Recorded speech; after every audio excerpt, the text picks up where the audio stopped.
हो मीच. तू केक कापायला काऊन नाही आली ग? सगळेजण वाट बघत होते तुझी. बरं जाऊ दे, मी चाली तुला केक द्यायला. घे. नकोय मला.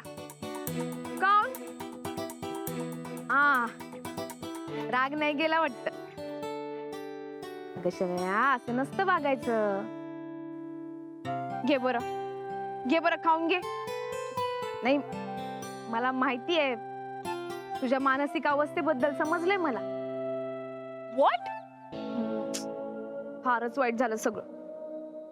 पण अगं अशी परिस्थिती सगळ्यांच्याच आयुष्यात येत जात राहते. पण आपण त्यातनं सावरायला पाहिजे ना. असं मनाला लावून घेशील तर कसं होईल तुझं?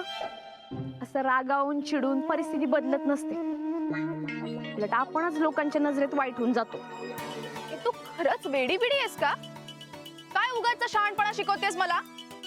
हद तरी जय होतो. अगं मी काय बोलून राहिले, तू काय बोलून राहिलीस? अशानं लोक सर्किट म्हणतील तुला. तू इतकी हुशार, दिसायला सुंदर, चांगलं राहावं माणसाने. हा, तुला मेडिटेशन वगैरे येते का? नसेल येत ना तर शिकून घे बाई, लवकर बरी होशील. अरे कोणाला बरं व्हायचंय? काय बरं व्हायचंय? काय झालंय मला? बरं बरं बरं बरं, तुला काही झालं नाही, काही झालं नाही. एकदम छान आहेस तू, एकदम हुशार. शांत हो बरं, मनाने शांत राहावं. शांत शांत. चल आता लवकर खाऊन घे बरं. ए नकोय मला. असं खाऊन करतेस तू लहान पोरांसारखं? आकर बरं, खाऊन घे. अगं नकोय मला. नाही नाही, तू असं नाही ऐकायची. आकर. अगं नको म्हटलंय ना तुला. आकर. अरे काय आहे? याला म्हणते गुड गर्ल. चल आता मी निघते. हा नाही, मला इतरांना पण केक द्यायचा आहे ना. चल येते.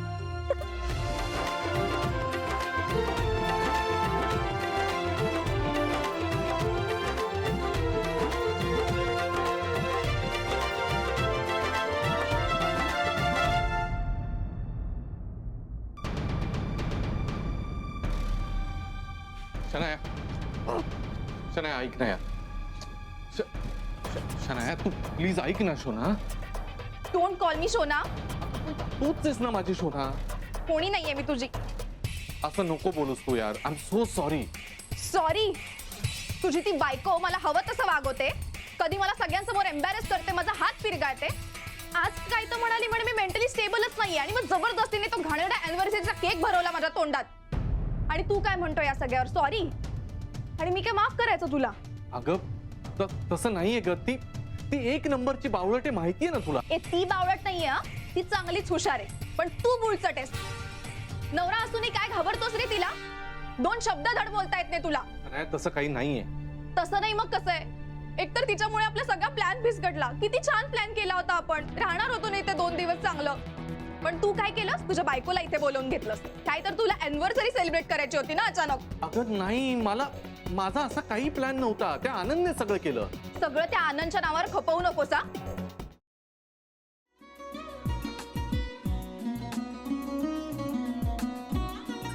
लावू का? असाच लावू ना.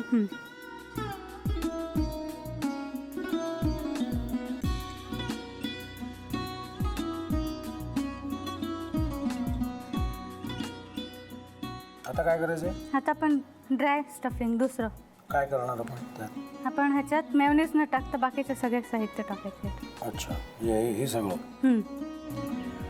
ऋतू, माझा तर विश्वासच बसत नाहीये. म्हणजे अगं बहिणी आमचं लग्न व्हावं म्हणून किती प्रयत्न करत होते आणि ते सगळं करताना की शिवच्या आम्हाला माहिती पुरवते. नाही, मला नाही वाटत. गौरी खूप चांगली आहेस गं, म्हणून तुला सगळं जगत चांगलं दिसतं. पण शिव उगाच बोलला असेल का? त्याच्यावर विश्वास नाहीये का तुझा? शिववर पूर्ण विश्वास आहे मी माझा. पण तो आता हे जे काही करतोय ना, म्हणजे निशा बहिणी समोर त्या राधिका सोबत फिरण्याचं नाटक वगैरे, ते त्याचा काही उपयोग होणार नाहीये. अगं असं कसं म्हणतो?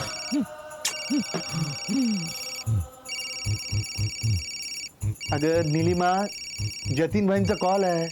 हो माहितीये. रिसीव कर ना. अगं बघ, कट झाला. आता तू रिसीव केला नाहीस म्हणून ते मला करतील. अब पुन्हा आला बघ. घे बघू. हे एक ना एक दिवस घडणारच होतं. आता मला कळलं तुम्ही 2 दिवस झाले काय सांगत होता ते. बनू हे संकेत असतात आणि हे ठरवून येत नसतात. मी बाहेर तुमची वाट बघते.